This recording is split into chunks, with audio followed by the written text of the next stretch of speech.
रात ने पूरे शहर को निगल लिया था। दीवारें ठंडी थीं, खिड़कियां बंद थीं और हवा में एक अजीब सन्नाटा पसरा था। रिया अपने बिस्तर पर गहरी नींद में थी। तभी अचानक उसके कानों में एक हंसी की आवाज टकराई, धीमी लेकिन ऐसी कि जैसे किसी पुराने गहरे जख्म की परत फिर खुल गई हो। रिया झटके से उठ बैठी। हंसी थम चुकी थी, लेकिन उसके सीने में धड़कनें बढ़ने लगी थीं। वो धीरे से बुदबुदाई, ये हंसी इतनी जानी पहचानी क्यों लगी मुझे? सन्नाटा फिर लौट आया। अचानक बाथरूम से पानी टपकने की आवाज आने लगी। आवाज ठंडी और गूंजती हुई लग रही थी, जैसे किसी पुराने कुएं से आती हो। वो बिस्तर से उतर गई। फर्श बर्फ की तरह ठंडा था। दरवाजे की दरार से हल्की नीली रोशनी झांक रही थी। रिया धीरे धीरे बाथरूम में चली गई। रिया की नजर जैसे ही आईने पर पड़ी, वो कांप गई। आईने में एक बच्चा था। उसके चेहरे पर भयावह मुस्कान थी, पर वो मुस्कान किसी बर्फीले जहर जैसी ठंडी और निर्जीव थी। कबीर! आईने में खड़े बच्चे ने अचानक मुस्कुराना बंद कर दिया। उसकी आंखें बड़ी हो गई, गहरी, काली और डूबती हुई। उसकी आवाज जैसे कांच को खरोचती हुई आई, वो तुम्हें बुला रहा है रिया। रिया की सांसें तेज हो गई। अचानक बाथटब कांपने लगा, पानी अपने आप उबलने लगा। रिया पीछे हटती गई, लेकिन दरवाजा अपने आप बंद हो गया। आईना धुंधला पड़ गया। बाथटब पूरा भर चुका था। पानी अब फर्श पर गिरने लगा था। उस पानी में कुछ हलचल हुई और एक सड़ा हुआ हाथ बाहर निकल आया। वो तुम्हें बुला रहा है रिया। अचानक वो हाथ उसकी गर्दन की ओर बढ़ा। रिया चीख पड़ी। चीख पूरे कमरे में गूंज गई, लेकिन कुछ ही पलों में सब थम गया। रिया ने आंखें खोली। सूरज की रोशनी खिड़की से अंदर आ रही थी। वो अपने बिस्तर पर थी, लेकिन उसकी सांसें अब भी भारी थीं। सुबह के 9 बज चुके थे। रिया ने माथे पर हाथ रखा। उसकी हथेलियां अब भी ठंडी थी। ओह गॉड, वो सपना था, लेकिन इतना असली क्यों लगा? अचानक दरवाजा खुल गया। उसका पति आर्यन अंदर आया। क्या हुआ रिया? चेहरे पर 12 क्यों बज रहे हैं? कोई डरावना सपना देखा क्या? रिया ने उसकी ओर देखा। उसकी आंखें अब भी डरी हुई थीं। उसने धीरे धीरे सब कुछ बताया, हंसी, बाथरूम, आईना और कबीर। आर्यन कुछ पल चुप रहा, फिर बोला, रिया, सिर्फ एक सपना ही तो है। तुम्हें याद है ना 10 साल पहले कसौली घाटी में क्या हुआ था? कितने बच्चे गायब हो गए थे। हर जुबान पर बस एक ही नाम था, जोकर हासुर। लोग कहते थे वो 60 साल पहले रहस्यमयी हालत में गायब हो गया था। मुझे अब भी लगता है कि वो बस कोई सीरियल किलर था। लेकिन आर्यन, हमने अपनी आंखों से देखा था। कबीर को उसी जोकर ने टॉफी दी थी और उसके बाद कबीर कभी नहीं मिला। और उस दिन जब वो गायब हुआ, हमारे मॉम डैड डर से कांप गए थे। उसी रात उन्होंने कसौली छोड़ दिया था। कहते हैं वो जोकर 60 साल पहले रहस्यमयी हालत में गायब हो गया था, लेकिन मुझे अब भी लगता है कि वो बस एक सनकी इंसान था, कोई पागल कातिल। रिया की आंखों में आंसू भर आए। कसौली की वो ठंडी गलियां फिर से जिंदा हो गई थीं, जहां कभी बच्चे खेलते थे और अचानक गायब हो जाते थे। रिया दीवार पर टंगी एक पुरानी तस्वीर की ओर देखने लगी, जिसमें 3 बच्चे हंस रहे थे। पीछे बोर्ड पर लिखा था, laughing circus Kasauli 10 years ago। तब से हम दोनों हर साल कसौली जाते हैं, कबीर की याद में, उसी जगह जहां हम तीनों खेलते थे। शायद ये हमारी गलती थी कि हमने उसे अकेला छोड़ा, इसलिए मैं हर साल जाती हूँ। शायद वो कहीं अब भी इंतजार कर रहा है। मुझे कसौली जाना है। कुछ देर के बाद गाड़ी पहाड़ी रास्तों पर चढ़ रही थी। चारों तरफ धुंध का समुद्र फैला था। सड़क पर हर मोड़ मानो किसी पुराने डर का दरवाजा हो। आर्यन ड्राइव कर रहा था और रिया खिड़की के बाहर झांक रही थी। रिया, तुमने उस सपने को बहुत गंभीरता से ले लिया है। नहीं आर्यन, वो सपना नहीं था। मैंने कल सपने में कबीर को देखा। उसने कहा वो हमारा इंतजार कर रहा है। क्या होगा अगर हासुर अब भी जिंदा है? आर्यन हंसने लगा, पर उस हंसी में विश्वास नहीं था। अगर वो सच में जिंदा होता तो अब तक किसी ने उसे देखा जरूर होता। कबीर के बाद तो कोई बच्चा भी गायब नहीं हुआ।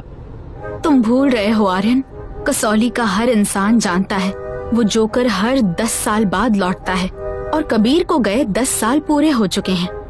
आर्यन का चेहरा सन्नाटे में डूब गया। गाड़ी अब धीरे चलने लगी थी।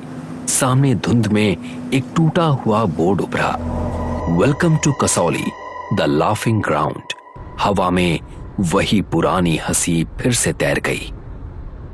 होटल की गलियों में रात के सन्नाटे ने सांसें रोक ली थी।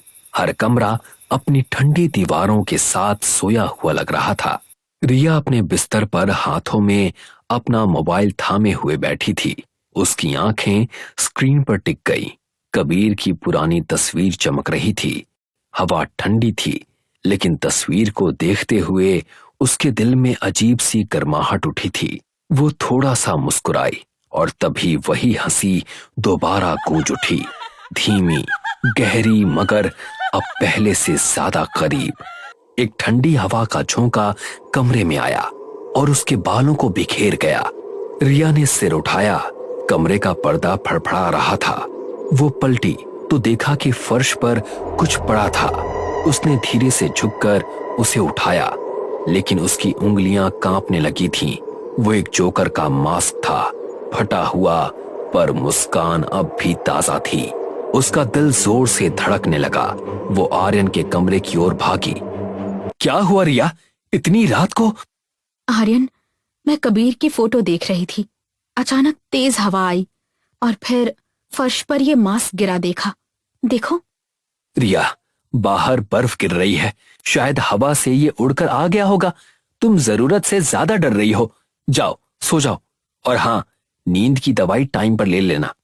रिया कुछ नहीं बोली। वो धीमे कदमों से वापस अपने कमरे में चली गई। बिस्तर पर लेटने से पहले उसने दवाई ले ली, पर नींद की जगह उसके कमरे में फिर वही ठंडी गंध फैलने लगी। रात फिर उतर आई। घड़ी ने 12 बजाए ही थे कि खिड़की के शीशे कांपने लगे।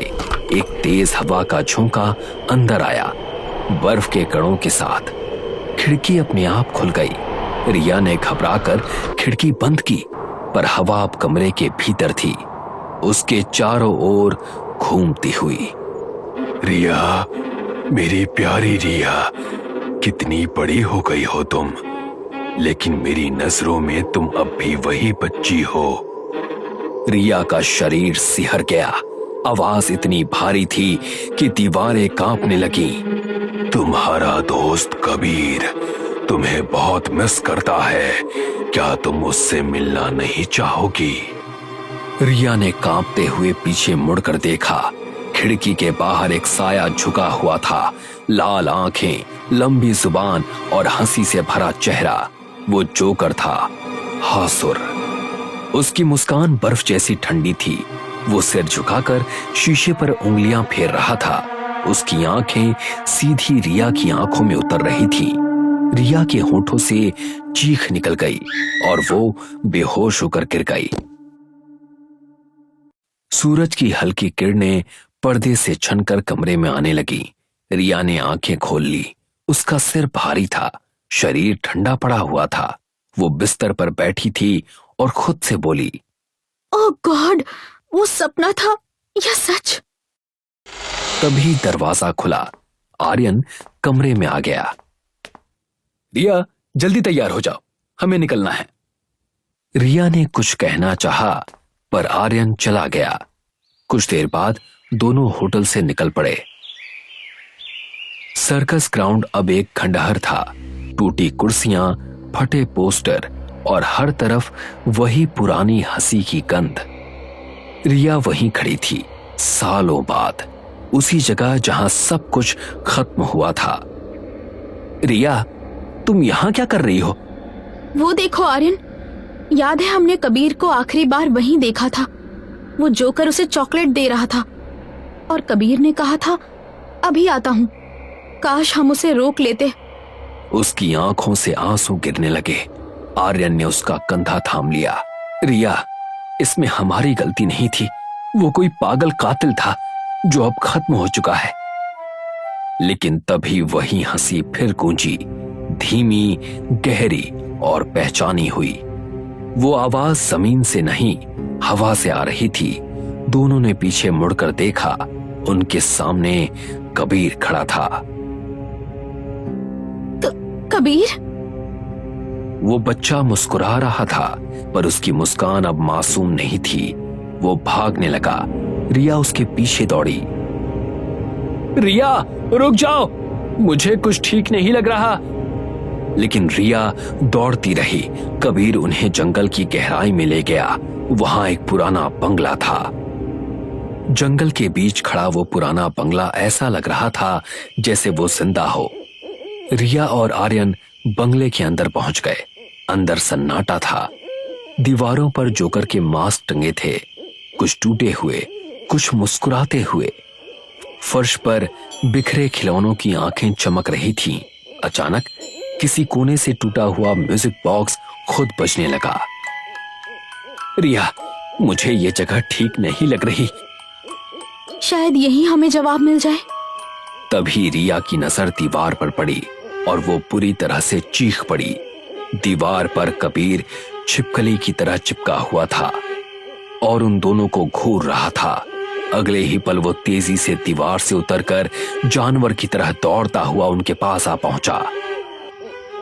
तुम दोनों अब भी जिंदा हो? मुझे अकेला छोड़कर भाग गए थे, है ना? रिया के कदम पीछे खिसक गए। कबीर, हम तुम्हें छोड़ना नहीं चाहते थे। अगर हमें पता होता कि तुम हमेशा के लिए खो जाओगे तो हम कभी नहीं भागते। कबीर रिया की ओर घूरता हुआ बोला। उसकी ताकत डर में है। जितना डरोगे उतना ही वो हंसेगा। मैं भी डर गया था और डर ने मुझे उसे दे दिया। तभी रिया के पैरों को किसी ने दबोच लिया। रिया की नजर जैसे ही अपने पैरों पर पड़ी, रिया और आर्यन की चीख निकल गई। नीचे वही जोकर अपनी जीभ बहुत ही लंबी निकालकर रिया के पैरों को चाट रहा था। उसकी आंखों में एक अजीब सी वहशत थी। अगले ही पल वो उठकर खड़ा हो गया और रिया की ओर देखकर हंसने लगा। उसकी भयावह हंसी बंगले में गूंजने लगी। मैं तुमसे नहीं डरती जोगो। बंगला कांप उठा था। दीवारों पर दरारें पड़ गईं। अचानक आर्यन की आंखें सफेद हो गईं और वो नीचे गिर पड़ा। मैं तुमसे नहीं डरती। तुम बस एक जोकर हो, एक मजाक। जोगो की हंसी दीवारों को फाड़ने लगी। उसका चेहरा लंबा हो गया। उसकी जीभ जमीन पर रेंगती हुई चली गई। उसकी परछाई हर दीवार पर फैल गई। डर वहीं से तो शुरू होता है रिया, और अब तुम्हारा डर मेरा है। रिया ने आंखें बंद कर ली। वो कांपते हुए बोली, मैं तुमसे नहीं डरती, तुम नकली हो। अचानक जोगों की हंसी फीकी पड़ने लगी। उसका शरीर पिघलता हुआ धुएं में बदल गया। बस उसकी आवाज बची, डर कभी नहीं मरता रिया, वो बस इंतजार करता है अगले चेहरे का। रिया के कानों में ठंडी हवा गूंजी। वो धीरे से पीछे हट गई। तभी उसने देखा, अंधेरे के बीच फर्श पर राख के बीच कुछ हिलने लगा। वो आर्यन का शरीर था जो धीरे धीरे उठ रहा था। आर्यन? वो अब आर्यन नहीं था। उसकी आंखों की पुतलियां पूरी तरह सफेद थीं। उसके होंठों पर एक अजीब टेढ़ी मुस्कान थी, ठीक वैसी ही जैसी जोगो की थी। उस मुस्कान के साथ उसने फुसफुसा कर कहा, हंसो रिया, अब तुम्हारी बारी है। रिया के कदम पीछे खिसक गए। दीवारों पर फिर वही आवाज गूंज उठी, हंसी कभी नहीं मरती। दरवाजा अपने आप बंद हो गया। अंधेरा चारों ओर फैल गया।